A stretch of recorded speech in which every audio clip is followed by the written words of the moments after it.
है ना? अगर कुछ देर चलने लगा है तो आप उन्नति को प्राप्त हो रहे हैं। जब बिल्कुल नहीं चल रहा था और अनेक जन्मों से हम भगवान से विमुख रहे, इस जन्म में कुछ दिनों के अभ्यास से कुछ चलने लगा, तो बहुत जल्दी हमारी प्रोग्रेस हो रही, उन्नति हो रही। बताओ हज़ारों जन्मों की भूल को हम इसी जन्म में कुछ दिन में ही सँभाल रहे हैं। मान लो 24 घंटे में हम कह रहे हैं 1 घंटा चला लिए पूरे 24 घंटे में, तो आप कितनी विजय प्राप्त किए? पूरे जीवन के जीवन व्यर्थ चले गए। लेकिन इस जीवन में अभी कुछ महीनों से आप कुछ मिनट, कुछ घंटे प्रभु में लगने लगे, बहुत बड़ी विजय प्राप्त हो रही है। पूरा विचार करके देखो, बहुत बड़ी विजय प्राप्त हो रही, मतलब अगर कुछ हिस्से में मन लगने लगा प्रभु में, अब पूरा हिस्सा आप लगा सकते हैं। कुछ देर लगने लगा है तो जहाँ-जहाँ मन जाए बार-बार हटा करके नाम में लगाने की चेष्टा करो। इसमें भगवान की कृपा, गुरु कृपा और स्वयं की कृपा, तीनों कृपा चाहिए। भगवान की कृपा से हमें मनुष्य जन्म मिला, भगवान की कृपा से आपको सत्संग सुनने को मिला। अब सत्संग की कृपा से जीवन का लक्ष्य नाम जप करना, ये बात समझ में आई। अब आप अपनी कृपा लगा दो कि अब मुझे नाम छोड़ना नहीं है। अच्छा मन नहीं लग रहा है, तो जिह्वा से राधा, राधा, राधा, राधा, राधा चलो, तुम्हें मन को जाना जाओ जहाँ, बिना हमारे मन कुछ कर नहीं सकता। तो राधा, राधा, राधा, राधा, राधा, नाम जीह जप जागें जोगी। जिह्वा से नाम जप करके पूरा ज्ञान प्राप्त हो जाएगा। गोस्वामी तुलसीदास जी कह रहे हैं, राम नाम मणिदीप धर जीह देहरी द्वार, तुलसी भीतर और बाहिरो जो चाह सुझिया। यदि बाहर भी सुख चाहते हो, प्रकाश आनंद चाहते हो और हृदय भी आनंद चाहते हो, लोक परलोक सुख चाहते हो, तो जिह्वा पे नाम विराजमान कर लो। राधा, राधा, राधा, राधा, राधा। मन लगे चाहे न लगे। हम कई बार सत्संग में बताया जैसे आग है, उसमें दाहिका शक्ति होती है। तो आप प्रसन्न होके छुओ तो जल जाओगे, नाराज होके छुओ तो जल जाओगे, भाव से, कुभाव से या जबरदस्ती उसका काम है जलाना।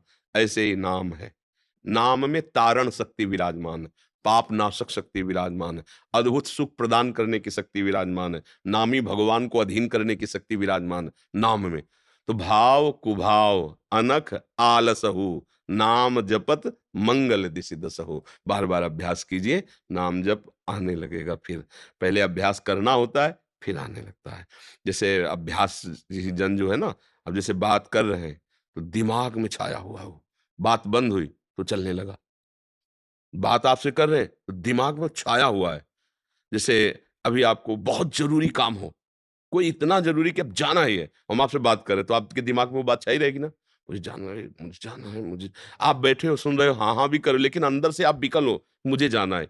ऐसे भजन होता है कि आपसे बात कर रहे हैं, पर वो पूर्वाभ्यास वर्षों का पा जहाँ बंद हुआ, जहाँ फिर तो बात कर रहे हैं, पर भजन हो रहा है।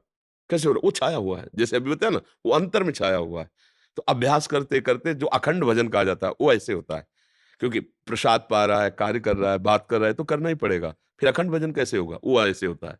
स्मृति, आंतरिक याद, वो समा गया है दिल में। और कुछ महापुरुषों के तो फिर रोम-रोम से नाम प्रकट होने, छू दिया तो नाम वो जड़ वस्तुएँ बोलने लगी। जैसे जनाबाई थी, कंडा थापी थी, तो उनका कंडा कोई चुरा ले गया। तो उससे कह रही थी कि हमारा कंडा दे दे। बोले तुम्हारा कंडा कैसे? बोले कान में लगा के देख, कंडा से निकलता होगा, विट्ठल, विट्ठल, विट्ठल। महाराष्ट्र की बात है। इतना नाम जपती हैं, देखो कि कंडे में वो संस्कार हो गए वो नाम। तुकाराम जी महाराज जहाँ चरण रख देते, वो भूमि से कान लगा के सुनो तो निकलता था विट्ठल, विट्ठल, विट्ठल, विट्ठल, विट्ठल। बड़े-बड़े महापुरुषों ने ऐसा भजन करके दिखा दिया, रोम-रोम, नस-नस, हड्डी-हड्डी में नाम स्फुरित हो गया। तो हमारी ज़बान में तो आ जाए, है ना? हाँ, राधा, राधा, राधा।